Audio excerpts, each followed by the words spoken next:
Ask doctor മിംസിന്റെ ഇന്നത്തെ എപ്പിസോഡിലേക്ക് എല്ലാ പ്രേക്ഷകർക്കും സ്വാഗതം. ഇന്നത്തെ എപ്പിസോഡിലെ വിഷയം ഹൈഡ്രോനെഫ്രോസിസ് എന്ന രോഗമാണ്.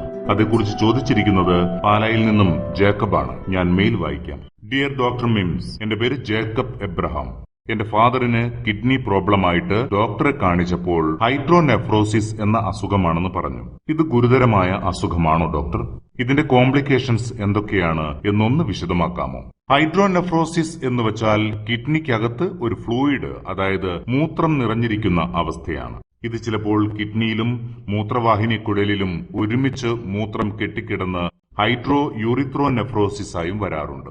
ഇത് ശ്രദ്ധിക്കാതെ പോയാൽ വൃക്കയുടെ പ്രവർത്തനത്തെ തന്നെ ബാധിക്കും. ഇത് ജന്മനാ തന്നെയുള്ള വൈകല്യങ്ങൾ കൊണ്ടുവരാം. അതായത് pelvic ureteric junction obstruction PUJ, vesico ureteric junction obstruction VUJ, megaureter. പിന്നെ മുതിർന്നവരിലാണെങ്കിൽ കിഡ്നി സ്റ്റോൺ, ട്യൂമറുകൾ, പ്രൊലാപ്സ്ഡ് യൂട്രസ് എന്നീ കാരണങ്ങളാലും ഹൈഡ്രോനെഫ്രോസിസ് വരാം.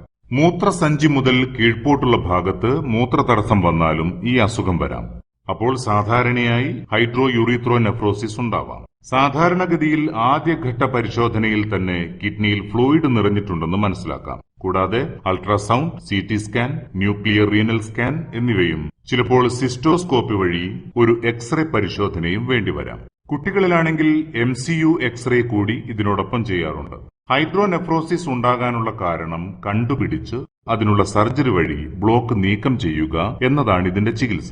ഇത്തരം പ്രശ്നങ്ങൾ ശ്രദ്ധിക്കാതെ പോയാൽ അത് ഭാവിയിൽ ഗുരുതരാവസ്ഥയ്ക്ക് കാരണമാവാം. അതിനാൽ എത്രയും പെട്ടെന്ന് ജേക്കബിന്റെ ഫാദറിന് ചികിത്സ തേടിയത് നന്നായി.